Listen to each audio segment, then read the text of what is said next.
how much longer is this going to go on? Are we just going to go back to sleep, or do you think that there's going to be some type of finality to this at some point in terms of their turning a corner?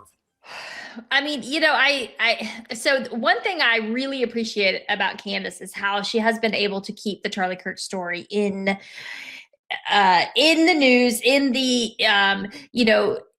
people love to drag content creators saying, oh, she's just, grifting or whatnot. And it's like, the problem is if you put everything out there right away, people are goldfish, right?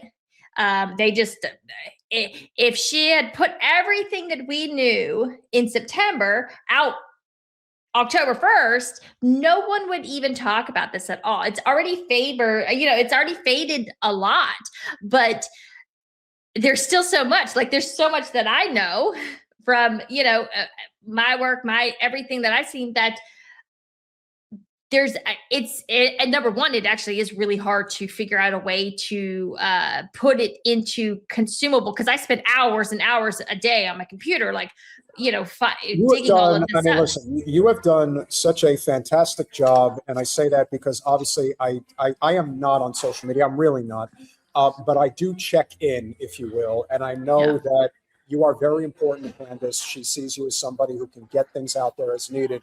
So let's get into it. Obviously, we saw what happened with George Zinn the other day. He has been convicted of child sex. Of course he has. Not a surprise.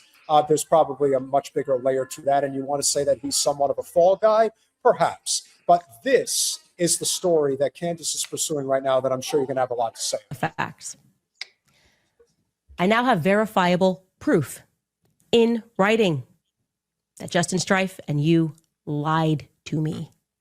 You know exactly who Pierre is. Why did Justin Strife say that he had never heard of Pierre? It's crazy. Justin, why would you do that? Justin, you know him. You've met with him. You've personally met with Pierre. Erica, you've met with him in the wake of Charlie's death. I have, again, verifiable proof. So you can call your lawyers. You can spend another $1 billion on PR if you want to. Tell your lawyer to call my lawyer. I mean, you guys certainly have the money to do all of these things. It's not going to wipe away the truth. Now, for anybody who doesn't know this, the person in question that she's talking about is Pierre DuPont V, as in the DuPonts. Do people, again, understand how high up the food chain this actually goes? Your thoughts? So, something that's interesting is when you start looking in the Epstein files is that he's in Paris a lot. The French are very much in this. It's interesting the way that I feel like French society in general, or the country of France, has kind of, in American society, we like to poke fun at the French, right? We kind of dismiss them. They're often cheese-eating surrender monkeys. Exactly. But the thing that's always been interesting about France that I think I will never forget is that when they talk about where did Kennedy's assassins come from, the elephant in the room has always been they came from France. Like, that's where they flew them in from. So to say that there is a history of French assassins would be an understatement. So this is very interesting. Yeah. So that was so the Egyptian planes always going to France. They're always going to Paris. They route from they route from Egypt. Transponders, of course, are always turned off in the first a couple hours of their flight, the first hour or so. So they're routing from Sinai to the U.S. to Paris. Well, actually to Canada, and then to Paris, and then back to Egypt. And it's this giant circle, really. You see throughout the Epstein files, and nothing. He's got this house in Paris. He's always going to this thing in Paris. But of course, what she's talking about is the way that the DuPonts apparently own the state of Delaware, which I don't think anyone in this country knew until Candace started investigating, right? The biggest tax haven in the United States. Exactly. Of course, everybody, I mean, it's a little bit of a thing. It's funny. I did some FEC filing work on Tim Scott, right? And he's running millions and millions of dollars into this shell company that he registered. He didn't register. Someone Someone registered it in the state of Delaware one day before Tim Scott put $2 million into it for quote unquote consulting fees. This company does not exist in any way, shape, or form other than on paper in its Delaware filings, right? And so so I made a joke about that. Here's the thing. When I made a joke about those Delaware, I said, of course, this shell company gets registered in Delaware. I was attacked by bot farms. That was the first time I had ever had a coordinated attack, clearly a coordinated attack by a bot farm. This was pre-October 7th. Now I get them all the time. As Jen likes to say, you flew a little too close to the sun. Yeah. And so that was the first time that because again, I always try to remind people, bots don't just exist, right? Like people have to pay for these things. Someone is paying to attack this narrative. So again, like Jen's 100% right. If you get close to the sun and it's worth it, they will expend money to shoot you down, right? And so we know Delaware is shady with the LLCs, right? We know that because you can't trace it. You can hire someone. No one will ever know who actually owns this LLC. And this is where they all register. Well, there's actually a handful of states now that do this, but Delaware is definitely the most generous as far as like taxes go, because you can like register, but you don't have to pay any taxes in the state. And it gets a little weird, but once you found out a number of years ago that this is where both Hillary and Trump were doing their business, it's like, well, it couldn't be more obvious what's going on here. Right. And so Pierre DuPont, Candace had a real threat on her life. Everyone tried to like dismiss this. This was turned into the FBI. The FBI absolutely did treat this real. It was real.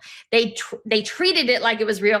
They wouldn't say anything about it because they didn't want to, who knows if they were coordinating or not, but she did the best thing she could have, which was just to put it out there for the whole freaking world, right? But so that really kind of exposed what was going on with these French actors, and I do feel like they have like kind of pulled back a little bit. So, but when after Candace had that threat on her, about 2 weeks later, she has the meeting with Erica, and Erica and Justin Strife come in because Strife is the new COO, of TPUSA, and they both play stupid because, of course, Candace has just had this threat on her life about, from the French, like the actual French, and they say they don't know Pierre, never met him, have no idea. This is a man who lives in Delaware. The family apparently controls the entire state. It's really nuts when you start looking at how much, even just like property that they own. Oh yeah. And they own a lot more than people actually realize. The DuPonts go back 2 centuries, and there is something very sinister about that family when you think about the billionaire ruling class that has completely destroyed communities, killed hundreds of thousands of people through chemical poisoning in various places. We saw what happened in East Palestine, in Flint, and there are places like that all over the country. And the DuPonts are as guilty as any dynastic family in the history of this country. And they are directly tied in with Charlie's assassination. So we're going to continue with what Candace has to say.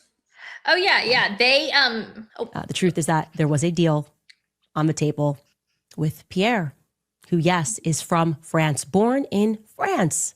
And that deal was worth billions, not millions, billions, plural, billions of dollars.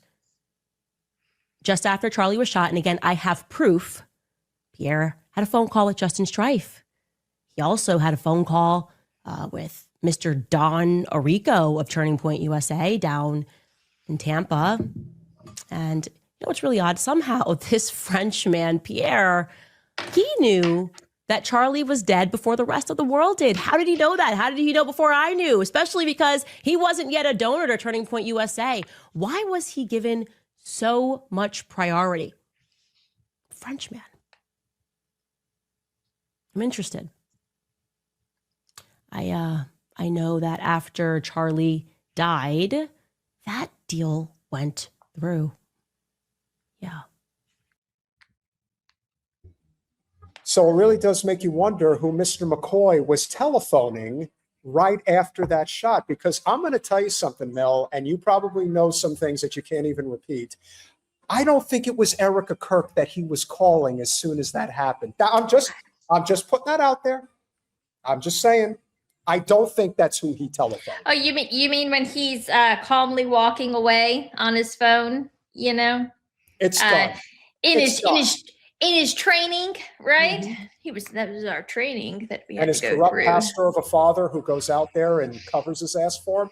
I mean, listen, once a crook, always a crook, as far as I'm concerned. When people are like, oh my God, he was calling him. And then when Candace talks about the fact that you've got Tyler and Erica showing up at the tarmac and they're an hour delay, it's like, God, you guys, you cannot get your story straight. And you know why they can't? Because every lie begets another lie. When you tell the truth, you don't have to think about it. You're just telling the truth. When you're lying, you can't cover your ass. There's always something you're going to fuck up on. And as we know, they've done it a million ways to Sunday, as it's. Right. Well, you know, a lot of people will always say, oh, you think everybody's in on this conspiracy, whatnot. And number one, the first thing people need to understand, no, do I think that Erica, like, you know, loaded the gun? No. Okay. Obviously not. But there clearly is some sort of conspiracy, because you wouldn't have these inconsistencies. You wouldn't have these lies, these little lies, right? You wouldn't have, again, I will never, ever, I'm one of these people that I try to just hone in on the most obvious problem. The most obvious problem of what happened, other than, of course, Charlie getting shot, is that you've got Terrell Farnsworth. Charlie gets shot within, I believe, 52 seconds. Terrell Farnsworth scales a 6-foot wall. Like he's like physically lifts his entire body up on this wall, climbs up on these rocks, pulls out his phone, and within 60 seconds, it's a little less than 60 seconds. Oh, thanks, guys. He starts recording himself, right? So he pulls it out and he's like, they just shot Charlie. Oh my God, he's dead. They just shot Charlie. 60 seconds. Who is they? Number one, how do you know he's dead? You went from standing right there to running and climbing on a wall while they're picking him up. No one even knows what's going on. Then 3.5 minutes after you've recorded this little selfie, you go to the tent, you pick up the bloody chair, you put it over a camera that has been knocked over, and you pull down those cameras and you pull out the SD cards. You are totally corrupting a crime scene, okay? Like, I worked as a paralegal for a criminal defense attorney.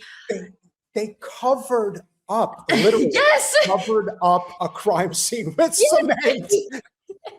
So it's like, you know, I remember the first time I saw that, I was very gracious to them, and because I thought this was hours later that the crime scene hadn't been secured, and I was so pissed at the cops at that point. I'm like, why were you letting people walk all over the crime scene, right?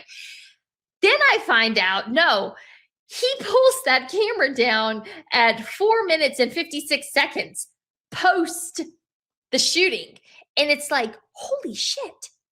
You're stepping on the bloody chair less than 5 minutes after Charlie has been shot. Like me, I'm just like, this is, I try to like think about things like I do in my life, like it takes 3 minutes and 30 seconds to pop a bag of popcorn. Okay. That's how short of a time span he went from filming, oh my God, Charlie is dead, to let me freaking steal the evidence from the crime scene. The other thing that doesn't get talked about enough when it comes to so many of these clandestine operations, as I've always said, Charlie was somebody who I vehemently disagreed with on a number of things, but I always appreciated the fact that he allowed for political discourse in all things that he did. And why I think that this is such a big deal is that when he finally woke up one day and realized that he was not in control of the organization that he thought he built, that it was actually this operation that they used him as a pawn in to grow it. Again, Turning Point USA was a response to Obama's run in '08. They had to figure out a way to cultivate the youth in this country. It took them a number of years, but eventually they were able to do it with Trump. And the point is, when he decided, you know what, I've often agreed with the direction you guys suggested this, that, and the other thing. I really can't get on with this Israel thing. This is just not my thing. And they came to him and said, no, it is your thing. And if you don't do what we tell you to do, now you're really going to see how much control and power we really have. And at the end of the day, he messed. This is why, whether you like Candace or not, she has the receipts. And she said he made his peace and said, if they take me out, they're going to take me out, but I'm not going to give in to their demands. And to his credit, and I do believe he's dead, despite what some people have to say about this, there is too much evidence from amateur video, not professional video, from amateur video from people that were there that show you that he was assassinated. This wasn't some rando dumbass off of a rooftop that did this. This was a well-coordinated effort, but they couldn't plug all the holes. Nothing ever goes according to plan. And that's why, do I think Candace knows exactly what went down? 1,000%. And she drags this out forever because you can't let this story die, because in the end, it gets back to one universal truth. This is Israel. It has their paws all over it. Everyone knows it.